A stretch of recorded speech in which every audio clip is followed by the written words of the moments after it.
Bueno, buenos días todavía, ¿verdad?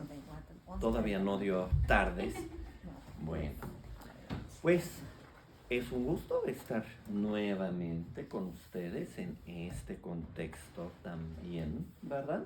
De la escuela dominical, donde se ha estado estudiando el catecismo de Heidelberg. Todos tienen un ejemplar, ¿verdad? Ok, muy bien. Y bueno, según me informan, terminaron con pregunta 58. ¿Qué consuelo recibes del artículo de la vida eterna? Y entonces hoy llegamos a Día del Señor 23, pregunta número 59. También tiene pregunta 60 y pregunta 61. Este Día del Señor es muy importante. De hecho, la pregunta 60 es de las 3 o 4 preguntas más importantes. Adelante, bienvenidos. Bueno, está bien, no hay problema.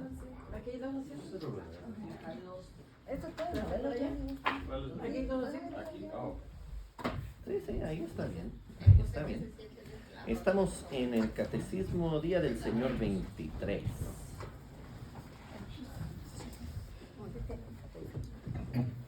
Bueno, y este Día del Señor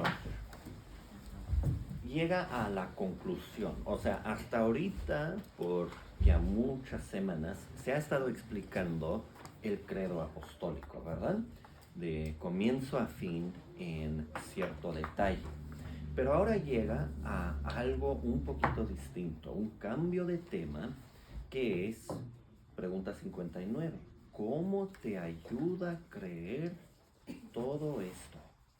Bueno, o sea, ¿de qué te sirve? ¿Qué provecho? ¿Qué ventaja hay en creer todo esto? Es decir, todo lo que estaba escrito en el credo apostólico, todo lo que se explicó en los días del Señor anteriores. Bueno, entonces vamos a decir junto la pregunta. Vuelvo a leer la pregunta y todos juntos la respuesta, ¿verdad? Pregunta 59. ¿Cómo te ayuda a creer todo esto? Que soy justo en Cristo delante de Dios y un heredero de la vida eterna. Bueno, este concepto se va a ampliar en las preguntas que siguen, pero pueden notar la importancia de esto. ¿Cómo te ayuda a creer todo esto? Pues cambia tu estatus delante de Dios. Te pasa de un estado de condenación, de estar en oposición a Dios, de estar bajo la condenación de su ley, de recibir su maldición, y te pasa a un estado donde Dios mismo dice: no tengo nada en tu contra, eres justo, no hay nada para condenar. Bueno, eso nos sorprende porque nuestra propia conciencia nos dice que hay bastante para condenar. Podemos ser criticados y corregidos en muchísimas cosas. ¿Cómo es posible entonces que delante de Dios seamos justos? Bueno, es la justificación, ¿verdad? Dios nos declara, nos constituye justos, no a la luz de nosotros mismos, sino a la luz de la obra de Cristo. Pero, y el catecismo va a tocar todo eso, pero antes agrega este punto, que soy justo en Cristo, noten eso, en Cristo soy justo delante de Dios y un heredero de la vida eterna. Lo que me corresponde, lo que me espera es la vida eterna, no la condenación eterna, no la segunda muerte, no millones de años en el purgatorio, pero la vida eterna. Nuevamente, la maravilla es: pero yo, ¿cómo puedo heredar? Yo soy indigno, yo no soy quien. Bueno, es en Cristo. Mientras no entendemos el valor, la fuerza de en Cristo, la vida cristiana, la doctrina cristiana no tiene sentido. Parece que estamos buscando lo imposible, parece que estamos jugando. Pero cuando entendemos todo esto a la luz de Cristo. Ya es posible creer, ya es posible confiar, ya es posible descansar en esta misericordia. Bueno, y dice la pregunta, ¿cómo te ayuda a creer todo esto? Los que no creen, en otras palabras, no reciben esta ayuda. Hay varias maneras de distinguir el pueblo de Dios del mundo, pero una de las maneras importantes es con referencia a la fe. Si no creo, pues ¿cómo puedo decir que esto es para mí? Si no creo, ¿dónde está la evidencia que estoy en Cristo? Sin la fe es imposible agradar a Dios, ¿verdad? Bueno, entonces, aquí de manera resumida, el catecismo dice que al creer somos justificados, somos constituidos herederos de la vida eterna. Si fuera todo, ya sería maravilloso, ¿verdad? Pero también este día del Señor contiene la pregunta 60. Voy a leer la pregunta y todos juntos la respuesta. ¿Cómo eres justo delante de Dios? Solamente por la verdadera fe en Jesucristo. Es decir, aunque mi conciencia me acuse de que he pecado gravemente contra todos los mandamientos de Dios y nunca he guardado ninguno de ellos y siempre estoy inclinado a todo mal, no obstante, Dios, sin ningún mérito mío, sino por pura gracia, me otorga e imputa la perfecta satisfacción, justicia y santidad de Cristo, como si yo nunca hubiera cometido ni tenido ningún pecado, y como si yo mismo hubiese cumplido toda la obediencia que Cristo ha cumplido por mí, si acepto tal beneficio con un corazón creyente. Bueno, esa respuesta sí es un poquito más larga, ¿verdad? Más compleja, pero nos ayuda si recordamos. Toda la pregunta 60 solamente está ampliando el pensamiento de la respuesta 59, que soy justo en Cristo delante de Dios. Toda la pregunta 60 es simplemente ampliando eso. Bueno, la pregunta 60 entonces comienza con ¿cómo eres justo delante de Dios? Y podemos pensarlo en términos muy concretos, ¿verdad? Si uno va a la corte, aparecemos delante de un juez, ¿verdad? Y claro, uno va a la corte por muchos motivos, no siempre refleja que hemos hecho algo malo o que estemos en problemas, ¿verdad? Pero a veces sí. Y en el caso que estamos suponiendo, ¿verdad? Estamos pensando de cuando uno va a la corte, no digamos voluntariamente, sino a fuerzas, ¿verdad? Y aparecemos delante del juez. Hemos sido por lo menos acusados de algo, ¿verdad? Bueno, es un foro legal. Y la decisión que se va a tomar ahí no debe de ser si soy buena persona o si soy mala persona, si soy amigable o lo que sea, pero tiene que ver con si cometí o no cometí cierto hecho específico, cierto juego de hechos podría ser, ¿verdad? Porque a veces nos acusan de 3, 4 o 20 cosas a la vez. Y en realidad la pregunta no es, en una corte humana, la pregunta no es tanto si se hizo o si no se hizo, sino es cuánta evidencia hay acerca de este punto. Porque a veces, o sea, uno puede sentirse completamente seguro, esta persona es culpable de lo que le acusan, y sin embargo, no presentan un caso adecuado para condenarlo, ¿verdad? Lo cual es un poquito pesado porque es difícil decir, sé que eres culpable, pero no te puedo castigar. Pero son cosas que suceden, ¿verdad? Es algo que sucede a menudo. Bueno, esa imagen podemos transferirlo, digamos, al cielo. Aparecemos delante de Dios. Y es la enseñanza de la Biblia, ¿verdad? Que todos tenemos que comparecer ante el tribunal de Cristo, ¿verdad? Entonces sabemos, hay un juicio que se acerca. Ese juicio será universal. Todos tendrán que aparecer. Nadie se escapa de ese juicio. Y cuando lo pensamos de esa manera, pues es posible que sintamos un poquito de nervio, ¿verdad?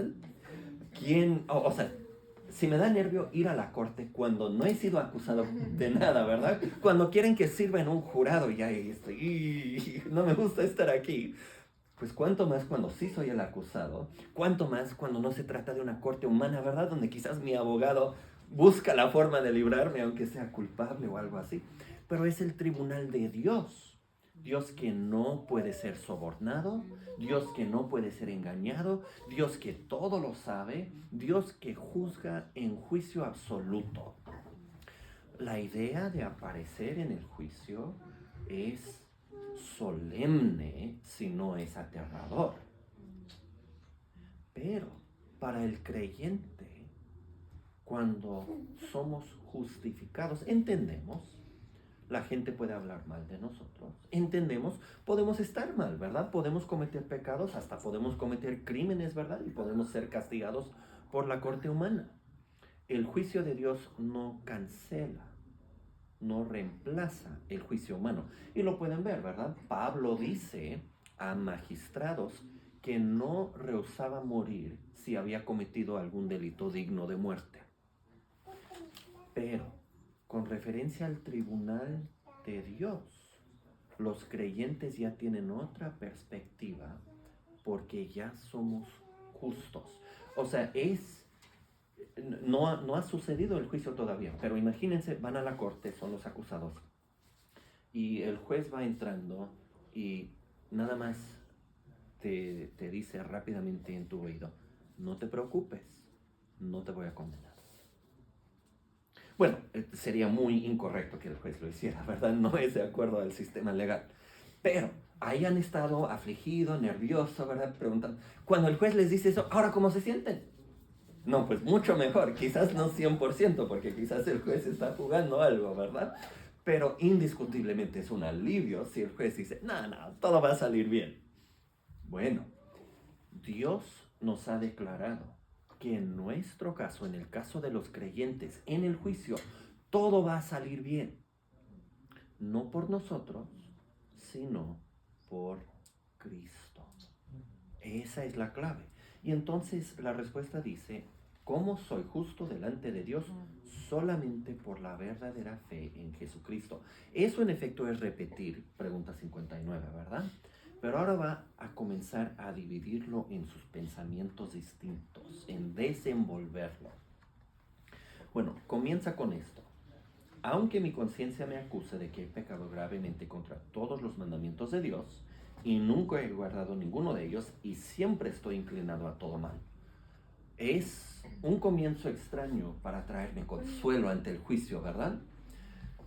O sea, si yo voy al juicio y mi abogado dice, bueno, en realidad has cometido todos estos delitos, has cometido más, desagradas a la corte en todo y tu actitud es mala, ¿verdad? Vas a ofender al jurado por tu mera apariencia. Como que no me da mucho consuelo, ¿verdad? Ya estoy preocupado. Bueno, comienza el catecismo aquí porque quieren que entendamos, quiere que nos quede sumamente claro. No estamos bien en el juicio, las cosas no resultan bien por nosotros. Si dependiera de nosotros, quedamos condenados 10,000 veces. ¿Por qué? Porque he pecado gravemente contra todos los mandamientos de Dios. Uno puede poner la lista de los 10 mandamientos, ¿verdad? ¿Cuál de ellos he guardado? No, he pecado gravemente contra todos. Y los pecados no han sido ligeros. Ay, bueno, por poco quedó incumplido, ¿verdad? Pero casi. No. Son pecados graves, ¿verdad? Son violaciones obvias de estos mandamientos. Pero es más, nunca he guardado a siquiera uno de esos mandamientos perfectamente.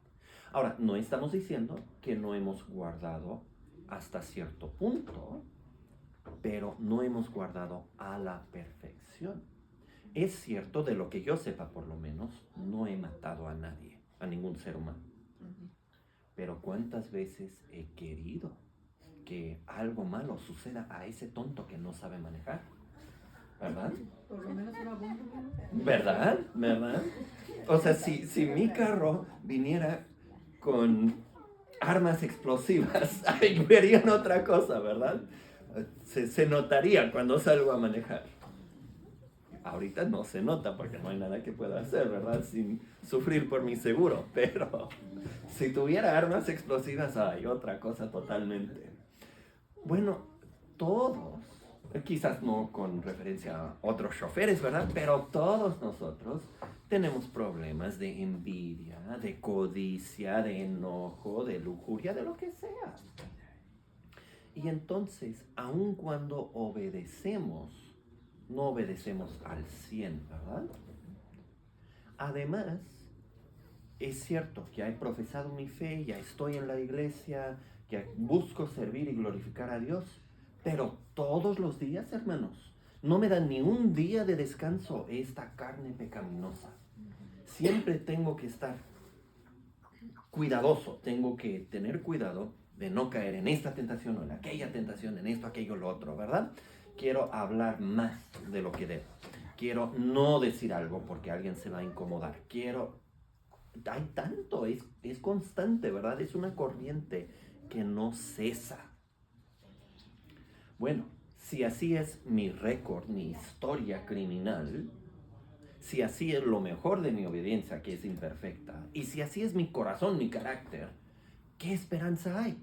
Pues en mí no hay ninguna esperanza, no hay nada, no hay de lo más mínimo en mí sobre el cual se podría construir un veredicto que soy aceptable a Dios.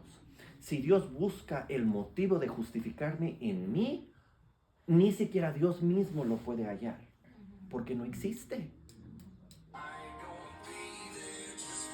Se prendió solo. Ah, bueno.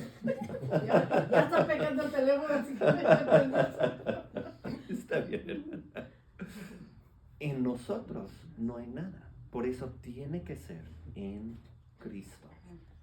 Bueno, entonces se agrega, no obstante Dios, sin ningún mérito mío, enfatizando eso nuevamente, ¿verdad? ¿De dónde vendría cualquier mérito mío?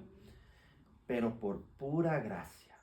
Cuando buscamos el motivo de la justificación, no está en nosotros, está en Dios. Eso es lo que quiere decir que es por pura gracia. No hay nada en nosotros para llamarle la atención a Dios, para que Dios se apiade de nosotros. Dios se apiada de nosotros porque Él es así. El motivo es interno, sale del propio corazón de Dios. Y bueno, ¿qué es lo que Dios hace en pura gracia? Me otorga e imputa. O sea, me regala y me atribuye. ¿Y qué es lo que recibo? La perfecta satisfacción, justicia y santidad de Cristo. Bueno, hay 3 términos ahí y cada uno es importante. Satisfacción es cuando restauramos a alguien lo que debía haber recibido, pero no recibió por algún motivo, ¿verdad? O sea, la satisfacción es un sacrificio que restaura cómo las cosas deben de haber sido. Bueno, la satisfacción de Cristo es una referencia a su sacrificio en nuestro lugar. Y podemos pensar en el Salmo 69, versículo 5, donde el Mesías habla y dice, entonces yo restauré lo que no quité. Bueno, es un versículo, ¿verdad? Pero nos da algo de la perspectiva. Cristo pone su vida en expiación por nuestros pecados. Él no pecó.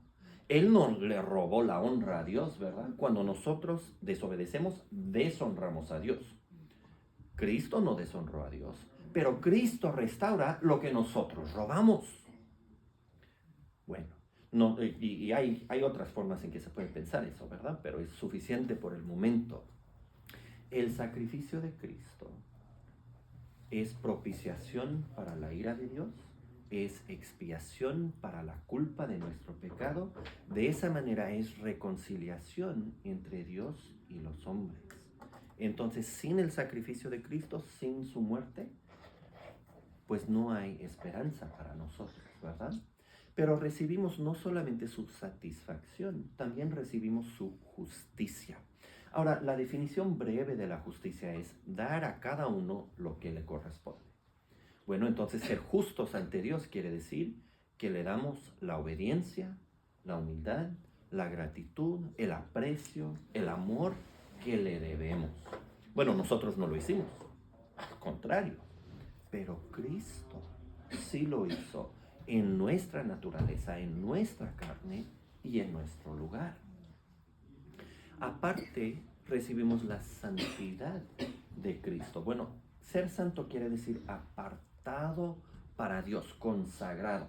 Bueno, obviamente Adán y Eva no permanecieron consagrados al Señor porque más bien se dedicaron a lo que ellos querían, a su propia voluntad. Pero Cristo fue apartado para Dios desde el vientre de María, ¿verdad? Y toda su vida. Entonces Cristo ofrece una satisfacción perfecta. Cristo cumple una justicia perfecta y Cristo demuestra una santidad perfecta. Y eso es lo que Dios nos otorga y nos atribuye. Bueno, este concepto de imputar o de atribuir no lo manejamos a cada rato, ¿verdad? Pero la manera sencilla de entenderlo es, si van al banco y tienen efectivo, ¿verdad? Quieren depositar $200 al banco. Entran al banco, muestran los 200 a la cajera o se lo dan. ¿Ella qué tiene que saber? ¿Qué necesita saber? ¿A qué cuenta se debe de meter estos 200? Ahora, no tienen ahí un sobre con su nombre o un número de cuenta y lo echan ahí, ¿verdad? Lo meten en una caja. Pero en la computadora atribuyen esos $200 a tu cuenta. O si tienen varias cuentas, pues a la cuenta especificada, ¿verdad? Bueno, el concepto de imputar es que la justicia, la santidad, la satisfacción de Cristo se aplica a nuestra cuenta. No es mi dinero, pero entra a mi cuenta. No es mi justicia, pero vale para mí. Yo no lo gané, pero sí lo recibí. Bueno, es una gloria, ¿verdad? Esto es el Evangelio. Y es una maravilla.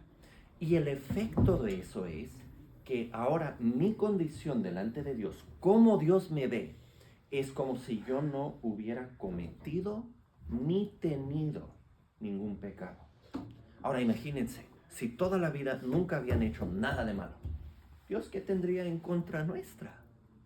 No habría nada. Pero para asegurarnos de entender eso, el catecismo agrega, si nunca hubiera cometido ni tenido. O sea, no es solamente los pecados que yo en mi propia persona he cometido. Es también la herencia pecaminosa de Adán. En Cristo es como si nunca hubiera sido representado por Adán o afectado por su caída. Y además, como si nunca le hubiera agregado mi propia cuenta, ¿verdad? Mis propios malos hechos. Al contrario, ahora Dios me ve en Cristo, Dios me ve como si yo mismo hubiese cumplido toda la obediencia que Cristo ha cumplido por mí. O sea, Dios no dice, bueno, por Cristo, segunda oportunidad. Regresan a la inocencia, ¿verdad? Están en neutro y vamos a ver si te portas bien o si te portas mal. Eso ya hubiera sido una misericordia no merecida, ¿verdad? Pero no hubiera sido suficiente. ¿Por qué? Porque inevitablemente la íbamos a regar. Íbamos a volver a caer en el pecado, ¿verdad? No íbamos a cumplir la obediencia.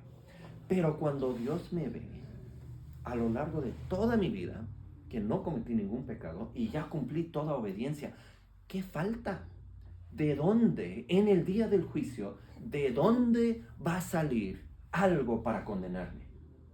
¿Qué acusación se puede levantar contra alguien que tiene una justicia perfecta, que nunca ha cometido ni tenido cualquier pecado y ha cumplido toda obediencia? Bueno, reitero, yo no lo hice, pero Cristo sí. Y entonces en la resurrección de Cristo, cuando por decirlo así, Él fue justificado de nuestros pecados, cuando Dios el Padre declara, acabó con el pecado, ya no tiene más poder, ya se ha cancelado.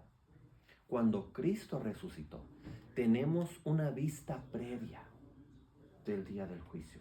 Porque Cristo resucitó, yo seré justificado. Bueno, se podría decir que he sido justificado y en el día del juicio lo que sucederá es que para todos los creyentes en Cristo, Dios va a manifestar a todo el universo que en Cristo somos justos. Ya, nosotros escuchamos la sentencia de antemano por medio de la palabra de Dios, pero llega el momento en que cielo, tierra e infierno escucharán la sentencia de la boca de Dios. Bueno, entonces ya no tengo miedo del juicio. Sigue siendo una realidad solemne, ¿verdad? Sigue siendo algo que me ayuda a decir, no, hoy tengo que lidiar contra mi propia naturaleza pecaminosa. Pero ya no es motivo de temor, porque ya conocemos el resultado. Si aceptamos este beneficio de Cristo con un corazón creyente, ¿por qué temer? Podemos confiar y regocijar. ¿Qué hora es? 4 minutos a las 12:12. Faltan 4 minutos. Ok. Bueno, hasta aquí, hermanos, consultas, preguntas, comentarios, algo que quieran agregar. Bueno, si no, pregunta 61. Y esto simplemente está aclarando. O sea, hemos dicho que somos justos en Cristo. Hemos dicho que somos justos por recibir este beneficio con un corazón creyente. Y ahora el catecismo quiere aclarar, ¿por qué es solamente la fe que tiene este carácter instrumental para la justificación? Bueno, a eso va pregunta 61. Yo leo la pregunta, juntos la respuesta. ¿Por qué dices que eres justo por la fe solamente? No porque yo sea aceptable a Dios por el valor de mi fe, sino porque solo la satisfacción, justicia y santidad de Cristo es mi justicia delante de Dios, y porque no puedo recibir de ninguna otra manera esa misma justicia y hacerla mía, sino por la fe solamente. Bueno, este es un punto también de gran importancia, porque hay varios errores que se pueden cometer en cuanto a esto. ¿Por qué somos aceptables? Bueno, decimos somos justificados por la fe, y son expresiones bíblicas, ¿verdad? Justificados pues por la fe, tenemos paz para con Dios por medio de nuestro Señor Jesucristo, Romanos 5, por ejemplo. Pero eso ha llevado a un malentendido, o la perversidad de la gente ha llevado a un malentendido, donde decimos, ok, o sea que Dios ha cambiado el criterio. En el Antiguo Testamento quiso obediencia a los 10 mandamientos y apegamiento a los ritos de la ley, y así justificaba. Ahora en el Nuevo Testamento nos lo ha puesto más fácil. Ahora la obediencia que exige es simplemente creer, y cuando yo creo, Él lo toma como equivalente a una obediencia perfecta. Eso está mal.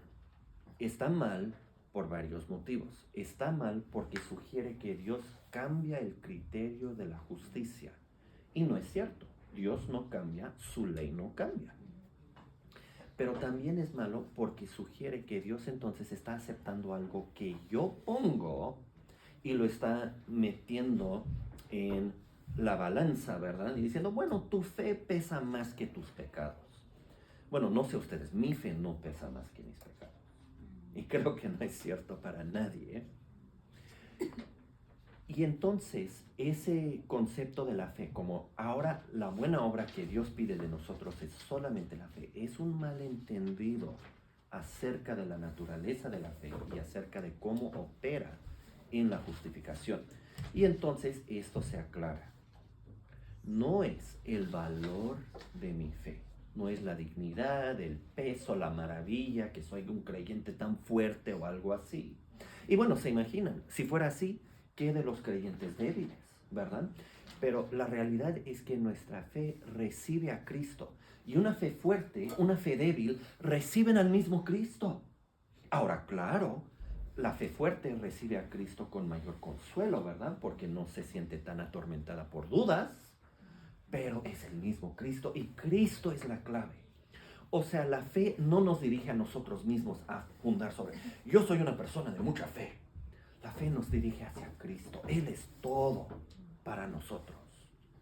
Bueno, y entonces lo que la fe hace es recibir la satisfacción, justicia y santidad, ya lo comentamos, de Cristo. Mi justicia delante de Dios no es, soy creyente. Mi justicia delante de Dios es la justicia de Cristo. Recibo esa justicia. Esa justicia es mía por medio de la fe. Pero mi fe no se pone ahí como si fuera mi justicia. No vengo a Dios revestido de mi fe. Vengo a Dios revestido de la justicia de Cristo que he recibido por la fe. No es para minimizar la importancia de la fe. La fe es crítica, pero es crítica como instrumento, no como base. Es la mano vacía que recibe la justicia de Cristo. No es un tejido que yo mismo hice, ¿verdad? Como Adán y Eva se hicieron delantales de hojas de higuera. Si yo dijera, Dios me va a justificar porque tengo fe muy fuerte, eso sería como decir, estoy bien vestido, ¿verdad? Porque tengo delantal de hojas de higuera. Pues no me lo aceptarían, ¿verdad? Y no deberían de aceptármelo. Pero revestido de la justicia de Cristo. Ahora sí todos pueden ver que sí estoy bien vestido, ¿verdad? Ahora, otro error que se puede cometer aquí es de decir que hay otras cosas que también tienen un valor instrumental para recibir la justicia de Cristo. Pero aquí quiero ser muy claro. La fe que recibe la justicia de Cristo no es una virtud aislada, ¿verdad?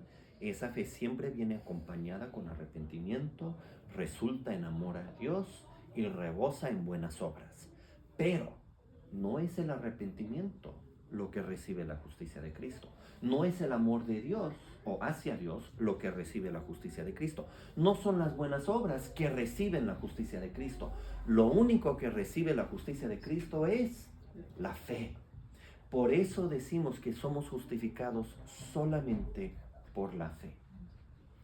No que la fe no viene acompañada de otras cosas, pero que esas otras cosas no tienen esa relación, no reciben.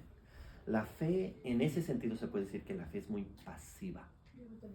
Recibe lo que Dios da. Y eso es todo.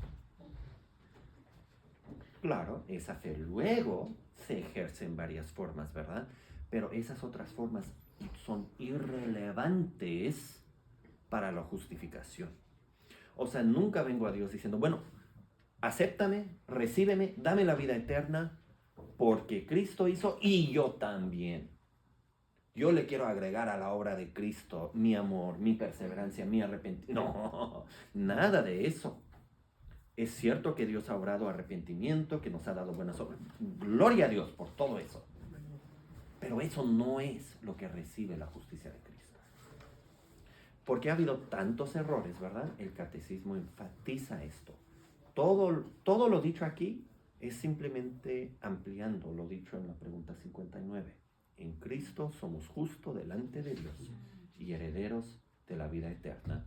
Pero la pregunta 59, ¿cómo te aprovecha, cómo te ayuda a que crees todo eso? Nos dice, todo eso es cierto por la fe y únicamente por la fe. Bueno, hermanos, así terminamos el Día del Señor. ¿Preguntas, comentarios, dudas, algo antes de que concluyamos con oración? ¿Todo bien? Bueno, entonces vamos a darle gracias a Dios. Nuestro Dios y Padre Santo, qué maravilla que pecadores como nosotros seamos justificados, hijos, herederos de Dios, coherederos con Cristo. Renunciamos todo intento de lograr esto por nuestros propios esfuerzos, de sugerir que algo en nosotros haya ganado o merecido este gran don, y damos toda la gloria a nuestro Señor Jesucristo, que por su obediencia, por su muerte, por su resurrección, ha logrado todo esto en nuestro nombre y a nuestro favor. Ayúdanos a depender totalmente de Él, a abundar en buenas obras, porque Él ya nos ha justificado. Pues en su nombre te lo pedimos. Amén. Bueno, hermanos.